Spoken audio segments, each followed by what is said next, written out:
Hey everyone, welcome back. If you cannot log in because you forgot your password in Tinder and you are not receiving the login code, this fix will help.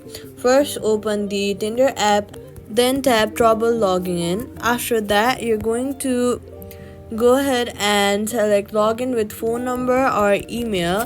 Then you're going to use if you're using your phone number, enter your number and request a new code. Wait 1 minute before requesting again. If using email login, choose forget password. Then check your email and then go to your spam or trash folder if you don't find the email. If you do, click on it and then go ahead and reset your password.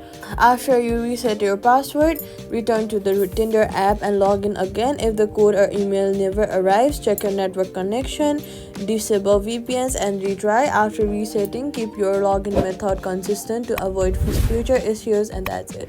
Subscribe for more quick fixes.